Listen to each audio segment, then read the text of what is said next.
بسم الله والصلاة والسلام على رسول الله. أصحاب السعادة، السيدات والسادة، أسعد الله مساءكم بكل خير. باسم المشرف العام لدار الآثار الإسلامية الشيخ حصة صباح السالم صباح، وباسم جميع العاملين والمتطوعين في دار الآثار الإسلامية أرحب بكم أجمل ترحيب. بسم الله وعلى بركة منه نبدأ الموسم الثقافي الثامن عشر لدار الآثار الإسلامية، وأكاد أن أجزم بأن هذا الموسم سيكون أفضل مما سبقه، لربما لأننا اكتسبنا بعض التجارب بالإعداد للمواسم السابقة، فهو حصيلة تجربة ما سبقه من مواسم. لم يعد نشاط فقط المحاضرات ليوم الاثنين، وستتعرفون على أنشطتنا من خلال هذا البرنامج لهذا الموسم المعد بطريقة ممتازة، بأن أنشطتنا أكثر بكثير من فقط المحاضرات ليوم الاثنين. فيوم الثلاثاء سيكون مجالا لفن الثقافة والفن في الكويت، وطبعا يوم الأربعاء هو مساء الأمسيات الموسيقية، بالإضافة للبرامج التعليمية التي ستناسب جميع الأعمار. البرنامج يحوي تفصيلا كاملا في هذا البروشور. بالطبع نجاح الدار هو بالدرجة الأولى بسببكم أنتم، فإليكم يرجع الشكر في تشجيعنا بالحضور والمساندة. أملنا كبير بأن تستمتعوا وتتواصلوا مع هذا الموسم المليء بالوعود المثمرة. Excellencies, friends of Dar, ladies and gentlemen, good evening. Tonight is the opening evening for the 18th cultural season of Dar al-Athar Islamiyyah. On behalf of Sheikh Hassa Salam Sabah Salam Sabah, the Director General of Dar al-Athar Islamiyyah, and all the workers and the volunteers of Dar al-Athar Islamiyyah, I welcome you and hope that you will enjoy this season. If you thought last season was great, you'll be amazed by this season. The Dar's cultural season is no longer just lectures on Monday. All you have to do is just look at the brochure I just showed you, and you will realize the intensity, the richness and diversity of our program. First of all, the program is user-friendly as well as aesthetically pleasing, and it's color-coded for the culturally blind. The lectures on Monday are, of course, the central theme. Tuesday continues the AI's forum, and it has been expanded to explore the cultural aspects of living in Kuwait. We're also continuing the music circle on Wednesday. If you enjoyed the season's concerts of last season, you'll really enjoy this season. The education program has been also expanded as well, and it's included for all ages. We believe that Dar al-Athar Islamiyyah is comprised of all these elements, but more than that, we believe that the Dar is a bridge between people and culture, and it is this bridge that will create both love and understanding among people. Every new cultural season has been inaugurated featuring a lecture based on some of the collection from the Tariq Rajab Museum. We have usually started with a presentation by Professor Geza Faravari, and it has been our honor to have achieved this in most of the seasons. Unfortunately, our beloved professor is unable to be with us tonight, but we are happy to continue this tradition by making our connection with the Tariq Rajab Museum official this season, to show our gratification for the museum's steadfast participation in our program and the contribution that Tariq Rajab has done over the years to Kuwait and Kuwait society. We are calling the first lecture of each season the Tariq Rajab Museum Lecture. Yes. Tonight we are delighted to welcome at the Dar a noted scholar who has published a study entitled Firearms of the Islamic World and the Tariq Rajab Museum. Dr. Robert Elgood is a research associate in the Art and Archaeology Department of London University. He has studied and written extensively on the arms and armor of a number of countries, including Turkey, India, Greece, and the Arab Peninsula. Tonight, he will be discussing the arms and armor displayed in the region of the Balkan that had been occupied by the Turks in a lecture entitled Bandits and Freedom Fighters in the Ottoman Balkan, Their Arms and Traditions. Dr. Elgood's topic is timely, especially due to the current number of films, television series, and books on the Ottoman Turkey, and the enthusiasm they have generated on the period. All the way from the romance novels to serious works of historical fiction that are based on solid historical research, there has been a new interest in the Ottomans. Despite his talk's romantic title, Dr. Elgood will be presenting solid historical research, especially on weapons. As one weapon that we will not allow to disrupt the lecture tonight is your mobile phones. So kindly disarm yourselves and let's welcome Dr. Elgood. Thank you very much indeed. Thank you.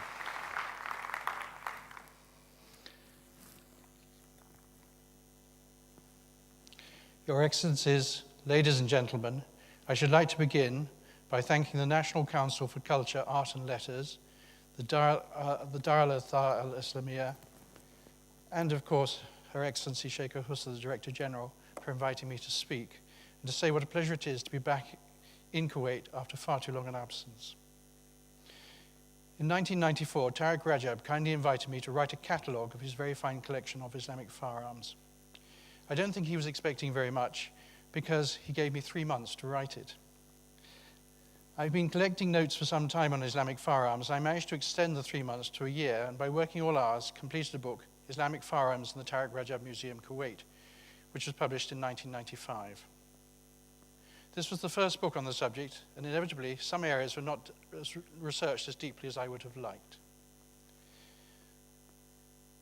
In December 1999, I was invited to fly to Athens to meet 2 Greek collectors of firearms, the brothers Yannis and Vasilis Stefanis, who were establishing a private museum. As a direct result of Tariq's book, they commissioned me to write a history of Greek firearms in the Ottoman period. After a year's initial research, I went to see my Greek friends and told them there weren't many Greek guns.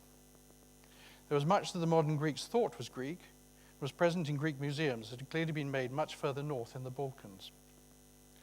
My Greek friends were very good about this, unwelcome news though it was, and asked me to continue my research. So for the next 9 years, I traveled up and down the Balkans gathering information. Very often the technically difficult barrels and locks had been made in Brescia in northern Italy and either been smuggled into the Balkans by the Venetians to arm revolts against the Turks or brought in by merchants. Gun making took place in Epirus, which is in northern Greece, now in northern Greece, but this area didn't become part of the modern state of Greece until 1913. Most were made elsewhere and imported into what was to become modern Greece. The Ottomans had disarmed most of the Christian population, and it was a crime punishable with death for a non-Muslim to carry a gun except under special license. However, Greek silversmiths have a justifiable reputation for excellence, worked all over the Balkans, indeed all over the Islamic and Christian world. It was mainly they who decorated the guns, yataghans, cartridge cases, ramrods, daggers and pistols for Christian and Muslim clients. Like guerrilla forces everywhere, the Greek freedom fighters and bandits relied mainly on captured weapons from the Turks, and there were guns that might justifiably be termed Greek, both by virtue of ownership and also by decoration.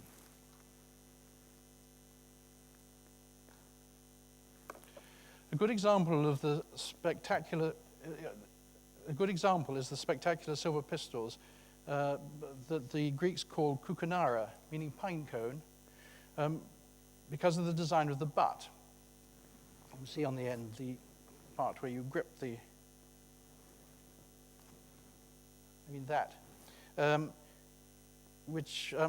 guns were long assumed to be Greek. There are many of these in Greek museums, in some cases actually owned by notable Greek heroes of the 1821 revolution, such as Petros Mavromichaelis, better known as Petrope, who came from the Mani in western Greece. However, these pistols, which date from the 18th and early 19th centuries, are part of the Montenegrin national costume and were made in Boka Kotorska, or northern Albania, for the Montenegrin market, where they're called ledenika, which means an icicle, or something having the radiance of an icicle. The similarities and differences can be seen when you compare the Montenegrin pistol with the Suliot pistol, many Suliots being staunch fighters on the Greek side in the War of Independence.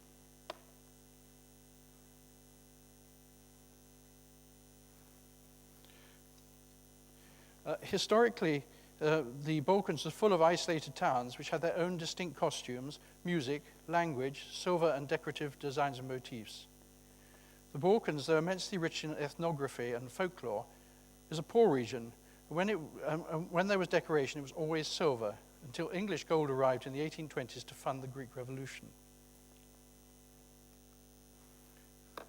The warriors were immensely proud of their weapons and added silver decoration whenever funds permitted. So the silver is not always of one date. Arms were worn in a bensila or salachi, a belt. You can see it there. Oops, sorry, wrong thing. See the belt there? It's called a salachi. A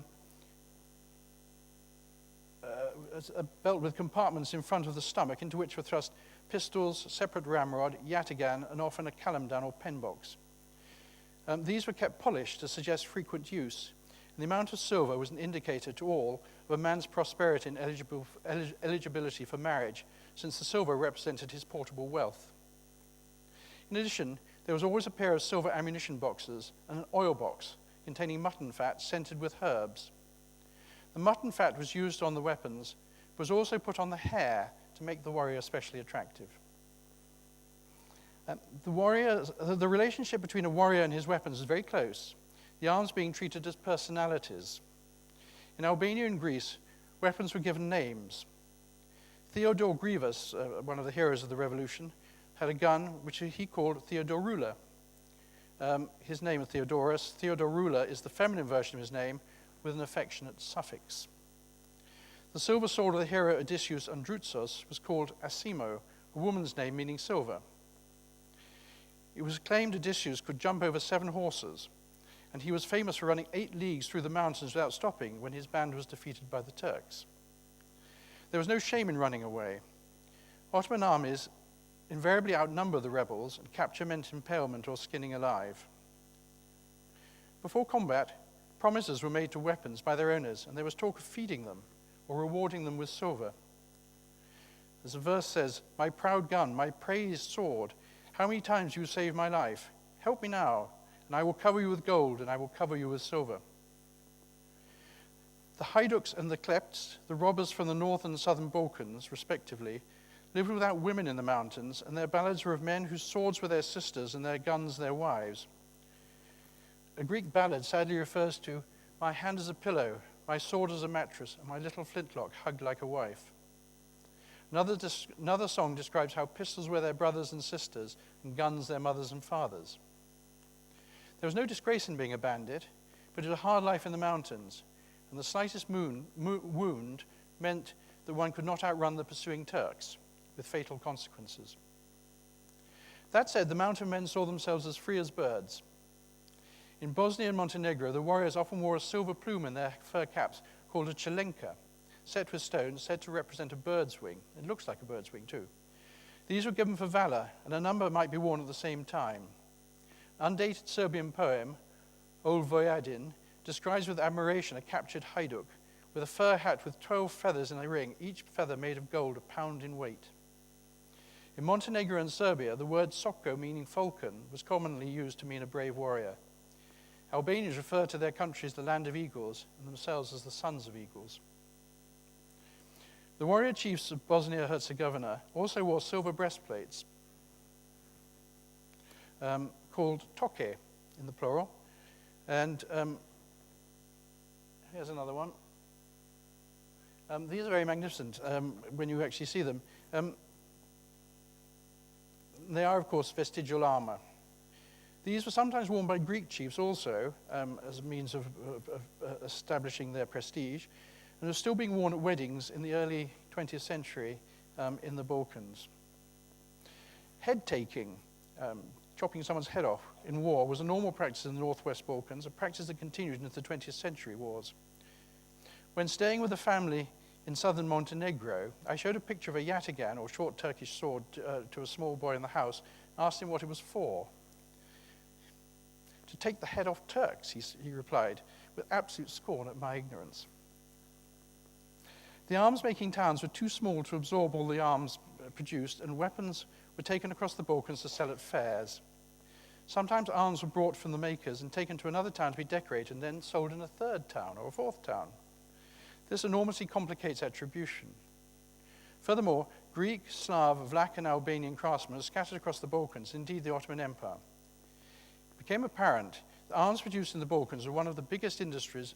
Arms production in the Balkans was one of the biggest industries in the Islamic world, turning out weapons not only for local consumption, but also for export across the whole Islamic world.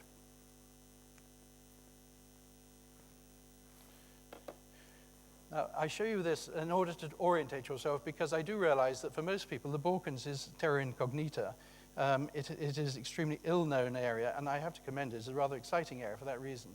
I would ask you to notice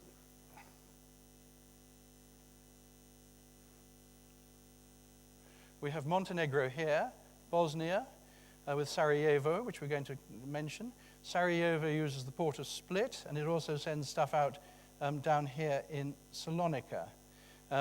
You have Yanina here, which is in Epirus, and below that, of course, is modern Greece, and there is virtually no gun production south of Yanina. I can't see very well myself, actually, I'm sorry. You have the river Maritsa here, scene of important defeat, and basically Albania is up here in what is described in this map as Rumelia,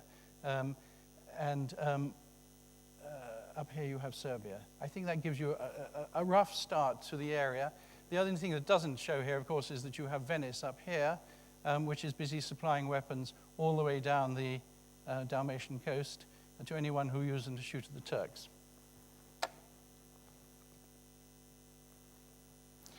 Now, gunpowder weapons first appeared in China, and their first mention in Europe was in Florence in 1326, about the date of the death of Sultan Osman, who by that time had conquered most of the lands of the Asiatic Greeks.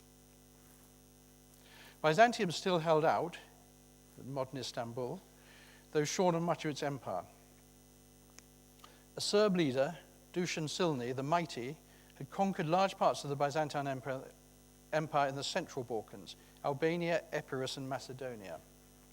In other words, this area across here, actually further down to that area.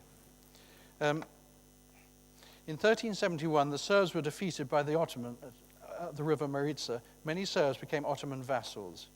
The Christians of Western Europe tried to stop the Turkish advance into Europe by supplying the people of the Balkans with firearms or the means to develop them. The earliest firearms were usually made in or near arm-producing towns where there was already a sizable arms-making industry.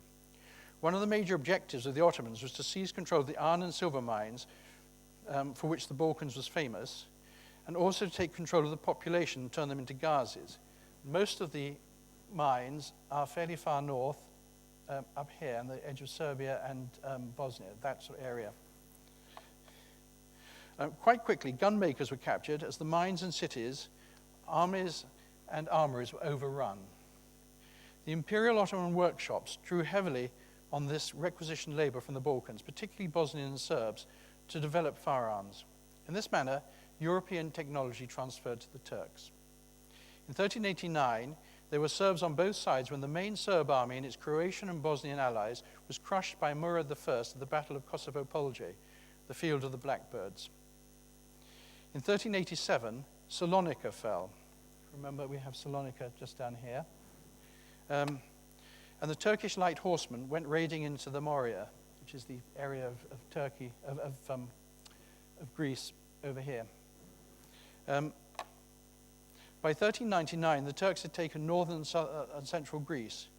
Christians in the Balkans gained a breathing space when Timur captured the Ottoman Sultan at the Battle of Ankara in 1402, and Salonika took the chance to throw the Turks out. Unfortunately for the town, in 1430 the Turks returned, and they recaptured and enslaved the population. As a result, the following year, when Yanina in Epirus was besieged by the Turks, the town at once made terms. For this reason, Yanina was spared and remained 90% Greek in population. The political ebb and flow of the Turkish occupation is well illustrated by the castle of Smederevo, 30 miles east of Belgrade. You can see Belgrade up there, just below the dark area. The castle was built by the despot Durad Branković with the approval of the Sultan in 1429. 10 years later, allegiances having changed, the Turks besieged and captured it. The Turk, Tusun Beg, recorded firearms there. In 1444, the castle was given back to Branković, was again recaptured by the Turks in 1459 after Brankovic's death. I'm talking about the castle for a particular reason, and it's these. Discovered in an excavated storeroom in Smederevo, the largest castle in Serbia, were a number of early handguns. Since the Turks were copying European prototypes, the question is whether these are Christian or Turkish made. The town of Ragusa, on the coast, now known as Dubrovnik, imported guns from Italy. In 1430, the council there ordered 30 pushkas Siopos made from cast bronze. Pushka is a gun. They are likely to have supplied the Serbs. The Turks cast guns at Smederevo in 1440, probably made from the local church bells. Early Turkish handguns were often made of bronze, called tüfek, a term used rather loosely. And the Smederevo guns contain a high level of brass. So a very early gun by any standards, but particularly interesting because of this mark. Two of the guns have an Ottoman ownership mark, originally a cattle brand incised on them. This imperial symbol appears in coins from the two reigns of Sultan Murad II, 1421 to 1451. These are probably the earliest examples of what collectors now call the St. Irene Arsenal mark, named after the converted Christian church in Istanbul that served the Ottomans as an armory after 1453.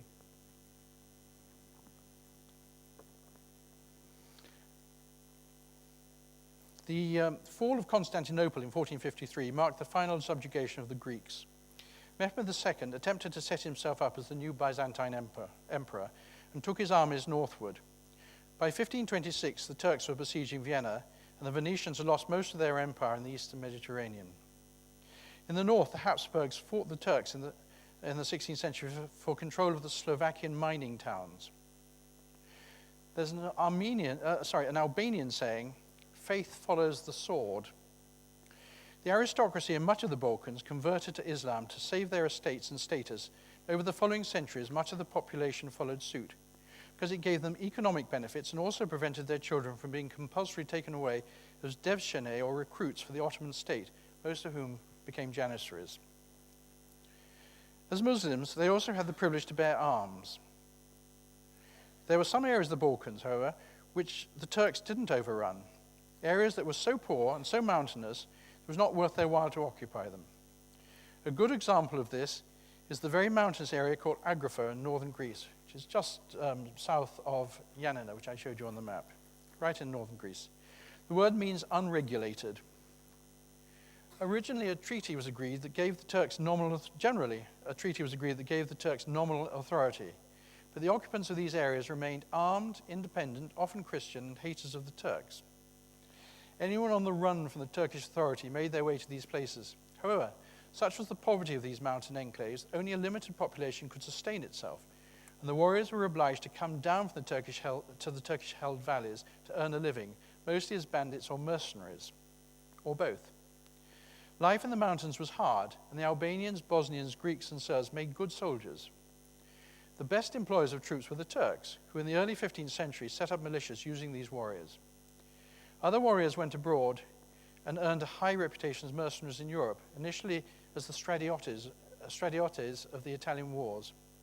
In 1571, for example, the Venetians used Albanian and Greek stradiotes to convey horses and arms to their ally, the Persian Uzun Hasan, the Akkoyunlu ruler at war with the Ottomans. The manufacture and ownership of firearms became an Ottoman state monopoly under laws passed by Suleiman the Lawgiver in 1524. His Grand Vizier drew up the first law on handguns in an effort to control them. Handguns were to be made by cebici, or state armorers, paid for by the treasury. There were armorers with armorers in all the major castles and state workshops at Adrianople and Erzurum and Istanbul. In 1610, gunsmiths and dagger makers from the guilds in Sofia, Skopje, and Plovdiv, over in Bulgaria, were ordered to Istanbul to work in the state workshops. But though the law was vigorously enforced in some Ottoman regions, it proved ineffectual in many areas, even in Ottoman Turkey, where bands of peasants with tüfek or matchlocks terrorized much of the country in the 16th century, the second half of the 16th century.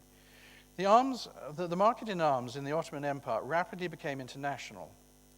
In a list of arms from a vizier's armory dated 1009 AH or 1600 AD, we find 75 guns, or tüfekler, from Algiers, Frengi from Western Europe, Rumi or Ottoman, Istanbuli, Makari from Hungary, Alaman from Germany. Elsewhere we find references to Italian tüfekler, Italian guns. At this time, according to Sir Thomas Shirley, who was ransomed in Istanbul in 1605, having been captured as a pirate, the English had 3 shops selling arms and munitions in Istanbul. Throughout their history, the Turks have had very considerable support from various European states acting in their own political interest in the supply and development of firearms. The Dutch and English were considered to have overtaken by the French in the sale of arms to Turkey in 1738.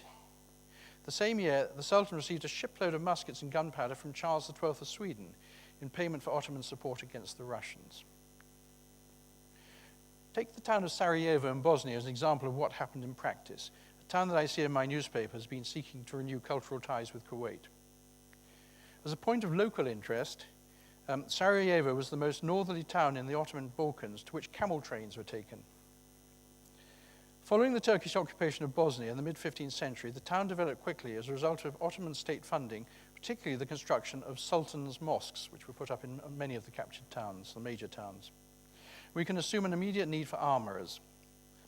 The first town defter, or record, dates from 1489, records workers in 17 crafts, including 3 resident swordsmiths. And by 1526, there was a bazaar of swordsmiths.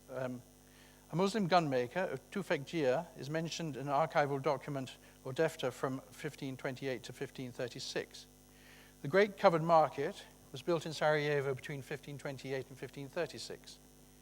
The Ottomans encouraged a trading network that stretched from the Danube to the Euphrates.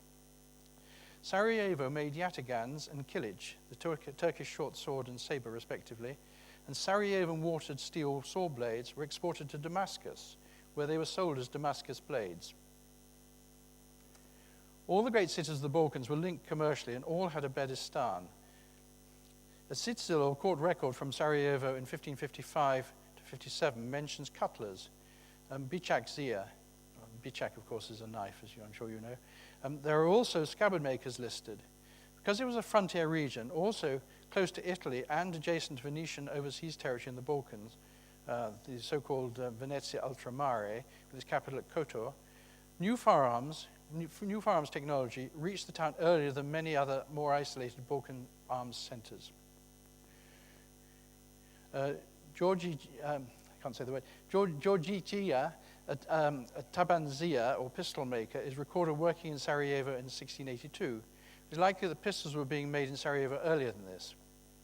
There's a folk song telling how the inhabitants of Perast, a Venetian-controlled village, made arms on the Boka Kotorska, on the coast across from Venice, a little further south than Venice actually, routed a Turkish force from Herzegovina in 1654 using handguns. In Serbo-Croat, Mala Puska Samognika, meaning a small self-igniting gun. Sarajevo had a population of 50,000 by the 17th century. Evelia Celebi describes the city as an emporium for wares from India, Arabia, Persia, Poland, and Czechoslovakia. The arms industry grew as a result of the almost continuous wars fought by the Turks on the Austrian frontier in the 16th and 17th centuries, but really became established in the 17th century as the period of the wars relating to the Second Siege of Vienna in 1683.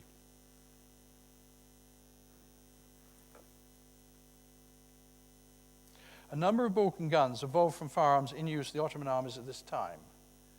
You can see a range there of fairly typical guns of the type used by the Balkan army. Those very, very heavy wooden stocks. There's actually a local name for them, refers to them as pieces of wood because they're so chunky. And the one at the bottom is borrowing heavily from Italian prototypes, which are much, much lighter and point the way to the future development of firearms. A number of Balkan guns evolved from the firearms in use in the Ottoman army at the time. For example, there were gold and silver decorated barrels called dezevadani or dezevlei, found in Herzegovina, Montenegro, and the northern Albanian towns like Shkodra that attempted to copy the highly decorated Siege of Vienna Ottoman barrels, which you see here. The town of Foča was famous for them. And of course, the town of Foča has been renamed by the Bosnian Serbs. There is a comparatively rare flintlock long gun from Croatian Bosnia, Herzegovina, the distinct feature being the long curved wooden butt. The name Çubuklia is used in Serbo-Croat and Turkish, and the word compares the gun to the long Turkish tobacco pipe. The origin of this stock shape is found in Italian 17th century Brescian wheellocks, but the form evolves slightly in the northwest Balkans and takes on the graceful hooked and oval shape. Dated Balkan examples are invariably 18th, even 19th century. Others are earlier, and it seems likely that in some cases the date reflects the addition of decoration, probably reflects a change of ownership rather than the actual date of the stock. As you can see, the quality of that is abominably bad, and it very much reflects the poverty that you got in the northern Balkans at this time in places like Serbia. The stock is sometimes decorated with mother of pearl when it is generally called a difadar. Some are totally covered with brass, as an example in the Stefanos collection, or another in the History Museum, Sarajevo. There's an example in the treasure of the Franciscan monastery in Fočanica, which bears the date 1279 AH, 1862-3. 4 examples can be seen in the Military History Museum, Belgrade. The largest collection is the Croatian History Museum, Zagreb. These facts, I think, give you some idea of where it was most in use. Often retired janissaries became craftsmen, and virtually all the Muslim artisans of Sarajevo, as in other Balkan cities, termed themselves janissaries or recruits, yamak, which gave them tax privileges and immunity from arrest. Many janissaries had been recruited into the Sufi orders, and these transferred their beliefs into their trade guilds or esnafs, though Christians were also members of the guilds. There was a remarkable level of tolerance. From surviving esnaf documents, it is possible to learn many of the names of the actual gunsmiths from the 18th and 19th centuries working in Sarajevo, most but not all in the gunsmith's bazaar. We have the addresses of many of these people. The first recorded was Risto Milanovich, who died in 1709. The development of gunmaking in the Balkans in the early 18th century can be seen in the life of the founder of one of the great Bosnian gunsmithing families, Simić Tufej, who was first recorded in the early 18th century. He learned his trade in Istanbul, settled in Sarajevo, later moved to Zvornik in northeast Bosnia. According to tradition, the Simić Tufej was so successful, they sent their craftsmen all over Bosnia to establish additional gunsmith shops. At the end of the 18th century, they opened another shop in Sarajevo. There was no private gunsmithing in Sarajevo until the 17th century, when the protection of the esnaf system allowed them to develop. Though curiously, many of the Bosnian gunsmiths were Christian Serbs. Many others were Albanians who worked in their own area by the wooden bridge and made Albanian-style guns, known locally as Arnotka, meaning Albanian, or Tančića, meaning T-shaped, because of the shape of the butt. These guns were much lighter than the Shishana, the heavy wooden ones I showed you, another name for them. The Turkish use the word tüfek, of course, used by the janissaries because the Albanians were used to fighting in the mountains and needed an accurate but very portable weapon. You've got to run up a mountain. You don't want to carry a heavy piece of wood like one of those traditional Turkish military guns. The gun illustrates the tendency in the Balkans for very similar guns to appear to have different linguistic names depending on who owned it and where they lived.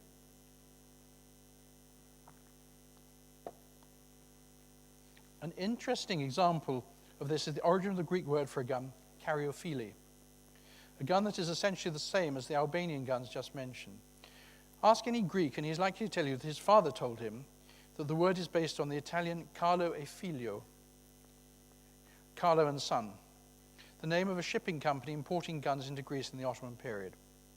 Some Greeks even go so far as to say that the firm was based in Trieste. There are occasional letters in the Greek newspapers about this, and a debate so ensues. There's no evidence that any of this is true. The author found a Yannis Karyophilis, a silversmith in Yanina, who swore that his ancestor decorated the guns in the early 19th century, and that the guns took their name from him. This too cannot be supported. The Turks named objects with a simple directness. Turkish gun barrels of the latter half of the 16th century, and with dragon-head muzzles, they called Egehan, after Ege, a dragon, were replaced in favor of barrels with swollen muzzles, like that, which they called karanfil, a name that by extension means the whole gun. They would certainly not have named this from the Greeks, who at that date were disarmed after their subjugation. In Turkish, the word means a carnation, or a clove, as it does the minor amendments in Albanian and Serbo-Croat. The carnation, Dianthus caryophyllus, was popular on Iznik pottery and Ottoman textiles in the 16th century. The flower is native to the Mediterranean region, was named by Theophrastus, circa 371 to 287 BC, a Greek from Erissos in Lesbos. He was Aristotle's successor in the Peripatetic school, and two of his most important botanical works survive. Inquiries into plants and on the causes of plants. From the classical Greek karyophyllon, the word passed to the Arabic karanful and to Turkish karanfil. Modern Greek uses the word garifallo for a carnation or a clove, a word they appear to have taken from the Venetian dealers in garofolo, which also derives originally from the ancient Greek. The swollen muzzle on the gun resembles the carnation in bud. Some even have the carnation chiseled on the decoration on the metal barrel, as decoration on the metal barrel. It appears that the name of this gun passed from classical Greek into Arabic, from there to Turkish, and then back to the Greeks, who claim it as their own. These barrels were later copied in Brescia in northern Italy, termed alla greca, and sold in the Balkans. A Venetian contract dated 1680 for alla greca barrels shows the very low unit price, indicative of poor quality, an impoverished end market. The Albanians used guns of this type, the Turks referring to them as karyophilia shqiptari, or Albanian karyophyll. In 1813, there were 90 gunsmiths working in Sarajevo and numerous sword and knife smiths. More than 200 silversmiths worked on the decoration of blades, hilts, scabbards, locks, and barrels, their work being among the best in the empire. And I think you should think about the Ottoman Empire not as a whole series of separate places, but as one economic unit. The very best products from different parts of the empire were brought into Istanbul, and so you might order olives from Kalamata, for example, just as you would today, or silk from a particular place. And these things were taken to the capital, and their quality was acknowledged. The last Sarajevan gunmaker, Savlija Dedo, died in 1934. Closely associated with Sarajevo was the nearby town of Fojnica, an important gun-making center for centuries. Here they made the Shishana, the Turkish army long gun with a hexagonal wooden butt, a heavy rifled barrel, the stock form used by Ottoman troops, particularly the Janissaries from the 15th century. The famous late 19th century gun or Shishana makers were Mujo and his son Ibra Bodo, Jakov and Amijo Bozjak, another father and son, Sali Ametas only forged barrels, while Anton Vuvacek and Anton Krilic were gunsmiths who assembled the parts of the gun. Another gunsmith was considered so skillful that he was known as Ingles, a remarkable tribute to English gunsmiths. The iron from the Fojnica mines was too hard to be suitable for gun barrels, so iron was brought from Dusina, between Fojnica and Kresovo, and more frequently from the Stari Maidan, or Old Mine, near Sanski Most. Barrels were made in Fojnica with rifling, using 7 or 9 grooves. At Pentecost, Fojnica held a grand fair, and Argas and Bays came to order and buy barrels. Fojnica barrels are so famous they were ordered from abroad. They were also supplied to craftsmen in Sarajevo, who also made shishane. The majority of these barrels were decorated in gold and silver, and stocks were made out of walnut and inlaid with brass nails, ivory, and silver or silvered tin. This decoration was called zerisan, from zer, meaning ornament, a term better known to arms enthusiasts by the Persian equivalent, zanishan. These guns were accurate, and a marksman could easily hit the bardak, or earthen jug, which is the traditional target, at 120 paces. Besides Sarajevo, there were many other major arms-making towns in Bosnia: Foča, Mostar, Trebinje, Travnik, Fojnica, and Konjic, for example. All these names, of course, terribly familiar from the fighting, awful fighting in Bosnia. In part, these supplied local needs. No peasant or shepherd ever went to work without 2 pistols, a yataghan, and a gun for his own protection. People went out to plow, armed as heavily as that. The Balkans were famous for its blood feuds as well as for its bandits. Arms from this region were regularly taken by caravan and shipped for sale in Asia and Africa. In the early 19th century, a caravan of at least 300 horses carrying arms left Sarajevo for Skopje and went on to Salonika every year for shipment to Istanbul. Where it went from Istanbul, I don't know. Other caravans went from Sarajevo to the port of Split on the Adriatic coast for shipment by sea. 2 caravans a month in the summer and 1 a month in the winter. Split received 2,000 guns, about 3,500 gun barrels, 1,000 pairs of pistols, and equal numbers of yataghans every year. Among this number were about 100 highly decorated guns and pistols, destined for the top end of the market. Similar quantities of arms were annually shipped to Rumelia and the Austrian frontier. This is very substantial for the time, and should be remembered there were many other towns across the Balkans that were also exporting to the Ottoman Empire in similar fashion. Furthermore, there was competition from European arm makers like Liège and Saint-Étienne in France. Clearly, Sarajevo, Fojnica, Dupovci, and Foča supplied the Istanbul market with many of their high-quality Damascus faceted barrels, which in turn raises question about how much was actually being made in Istanbul, how much merely assembled and improved for decoration by the trade for resale. However, we must recognize that the demand for arms was enormous. In Montenegro, one of the most dreadful curses that could be made was, "May you be without arms in your house."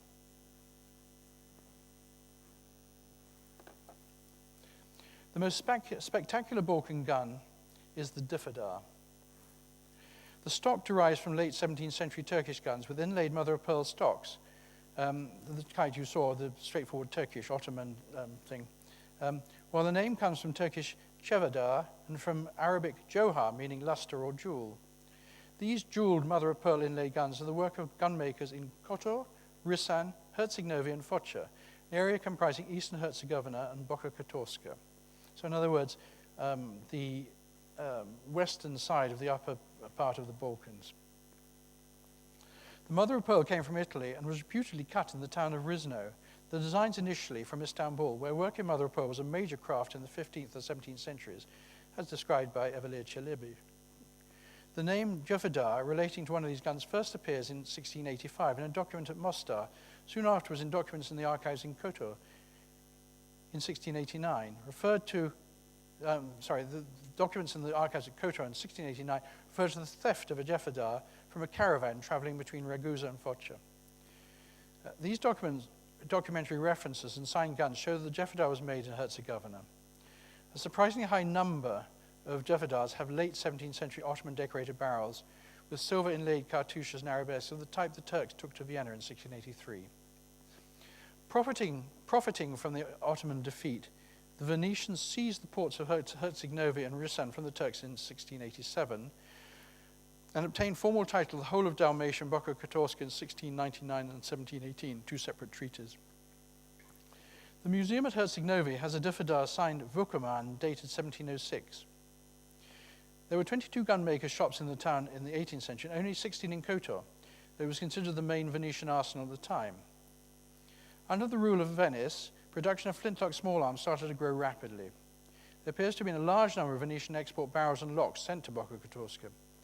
The lock on a Difadar in the Stefanis collection in Athens is signed Cinelli, the Brescian maker. In the first half of the 19th century, as a result of the struggle of the Montenegrin people for freedom, which Kotor supported, the town regained its leading gunsmith role with 29 gunsmiths working there.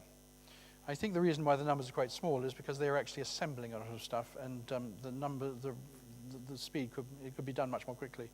Arms were also made in Paras and other small towns in the bay, home to wealthy sea captains, rich from trade voyages to the Mediterranean and the Black Sea. Devedars were owned by the prominent Boca families such as Florio and Lazari from Bretagne and Ivalic from Risan. Now the Kanun of Lek Dukajeri, which provides the tribal legal code in Albania from the 14th century to this day, allowed for fines of various amounts to compensate victims. In later editions, the blood price for a death was either 1,000 ducats or one of these Devedar guns. In other words, you could pay for having shot somebody, end the feud by giving one of these guns over. They were worth a man's life. It would appear that the value of the gun was based not on its construction cost, but on its rarity, which inflated its value. Mother of Pearl has no Muslim value other than aesthetic, but it had a very important association to the Christian world, being associated with the Virgin Mary and the Immaculate Conception. This would have been of great significance to the Christian Bokilians and also the Christian northern Albanian tribes. The Devedars were considered highly expensive and desirable in northern Albania and were copied. Similar mother of pearl plaques appear on typical Albanian guns and also on a gun called a Paragon. Both have diamond-shaped mother of pearl plaques with dots, circles, and lines cut into the surface, which are filled with red or black pigment. These plaques are to be found on 19th century Devedars, indicating the common regional origin of the work. All the time one is trying to look at the decoration and attribute to a particular location. The Devedar barrel decoration evolved so that the original Turkish style is scarcely recognizable by the 19th century, though the very distinctive silver barrel inlay continues to be used. You find that inlay all around the area long after the very grand Turkish metropolitan Istanbul production has disappeared. A pale copy continues to be used. Foça is particularly famous for inlaid gun barrels and appears to be in partnership between towns with different skills and contributions. The Paragon is essentially a provincial version of the Shishana, the Turkish main gun used by the Janissaries, but is of uncertain regional origin. The name comes from a type of fabric used in medieval Byzantine court, where it is called paragandama and apparently incorporated a gold stripe. In Serbia, it is also referred to as koa paraguna, koa meaning textile. Originally, you don't have it here, unfortunately. My example is a bad one in the sense that normally you have this area wrapped in textile, very gorgeous it can be, either embroidered or whatever, but of course the textile decays and you're left with a gun without the textile, as often as not. And I thought this was a nice example. It also has, of course, inscriptions here, which is pleasing. The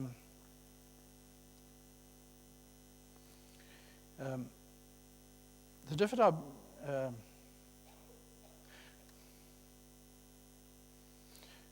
this type of gun has a six-sided wooden Shishana butt, but a longer, flatted form, uniquely covered with fabric. It is probable that the early use of Paraguna fabric was a cheap means of copying the elaborate bands of ivory and brass decoration that are characteristic of the Turkish Shishana, both in Istanbul and in Bosnia, where the Shishana was copied. Later it seems that any fabric available was used, velvet being common. To this was added either embroidery or gold braid in arabesques, a design probably faithful to the Byzantine original. Most of the dated versions seen by the author are 19th century. There are two guns in the Benaki Museum with owners and makers' names dated 1830 and 31. The gun has a long smoothbore barrel, like the use of fabric, testifying to the cheapness and lack of technical sophistication of production. The lock is also unique in its form, being a type of mikale of unusual proportions, known as a boiler lock. Boiler only means war, actually, not very helpful. The origin of the gun remains uncertain, but the relative rareness suggests that the area of production was small. Ottoman-influenced design of the gun suggests a desire for lightness, and its obvious attempts to cut the cost of production suggests an impoverished remote area under Ottoman influence. Evidence points to Bulgaria rather than the Northwest Balkans as their market, but the variety of decoration on these guns suggests that they were taken by their owners, probably mercenaries or Bashi bazooks, all over the Ottoman Empire, where local decoration was added to the basic form. So you get a huge number. Sorry. I apologize for this map. It's extremely difficult to cover the areas I want to and have it in a form that's readable, and I'm going to have to point things out to you, I think.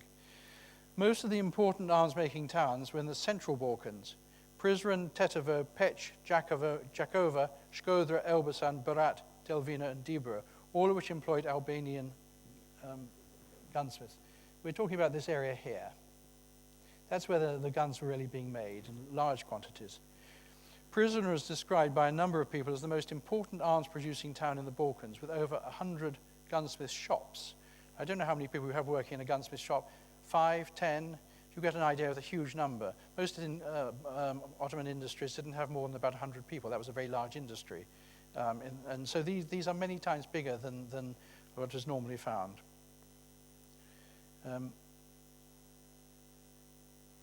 Prizren was described by a number of people as the most important arms-producing town in the Balkans, with over 100 gunsmith shops in the mid-19th century.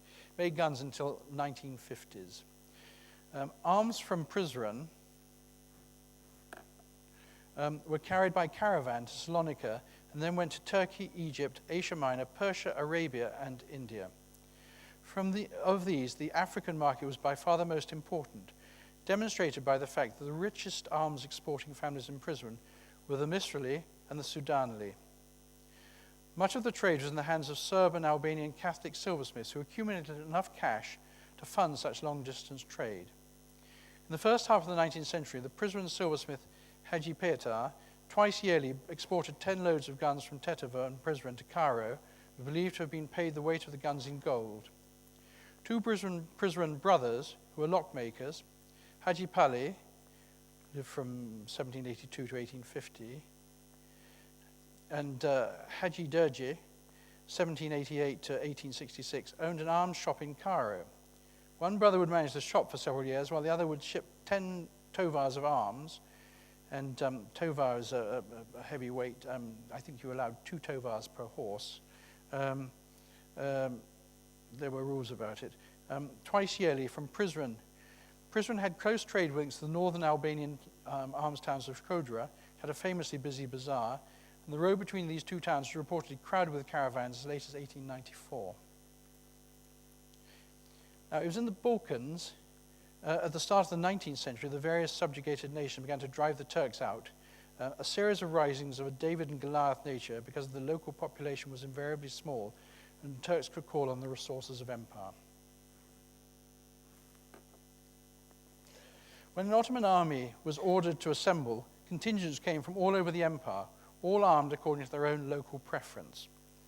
As a result, an Ottoman army had a large variety of very regional weapons. In 1821, the Sultan directed his army to attack the rebel Ali Pasha at Yanina. The town, which was 90% Greek, listed 7 arms makers in the archives, but Yanina was noted, it was noted for the splendor of its silverwork.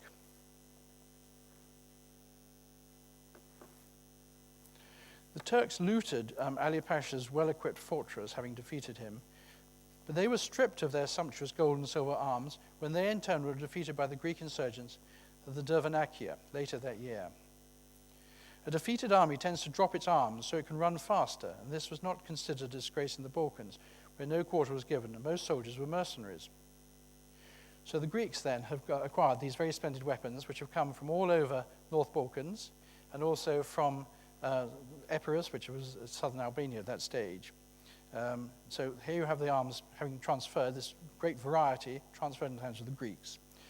The Greeks then lost much of this booty in a series of battles in 1825 to an Egyptian army led by Ibrahim Pasha, which was sent to suppress them. So the arms then transfer, including the ones the Greeks had, so you get an even greater mix. However, an invading army can only carry a limited amount of loot. And so the Egyptians sold the arms in the bazaars of the Peloponnese, and the weapons returned to Greek hands. And this is a sort of mix that tends to mix up everything so that you can have a Greek museum stuffed full of things that have very little to do with Greece, and you wonder why they're there. But in fact, it's because the stuff has traveled in the course of various campaigns. The Greek silversmiths of Yanina avoided the conflict by taking refuge in the Ionian Islands, then under British control. On their return at the end of the war, they changed the style of their work to reflect popular Greek feeling. These are rather important because all the time you're looking for dated silver in an effort to try and make attributions. Dated and signed pieces are very hard to find. You look at church silver, which were commissioned, that sort of thing. These are really important because Kapodistrias was the Greek president, and in order to try and take control, a whole load of effectively warlords who were running various areas, various theaters, the Greek war against the Turks, he tried to unite the country by making presents to give to them in an effort to sort of get them to cooperate with him as the political leader.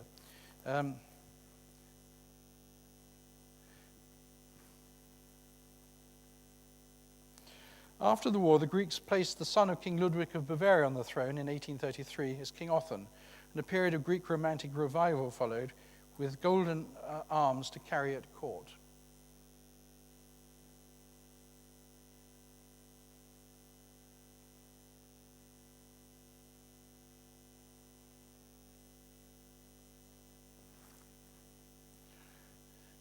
Yanina continued to decorate arms for Christian and Muslims until it became a part of modern Greece in 1913.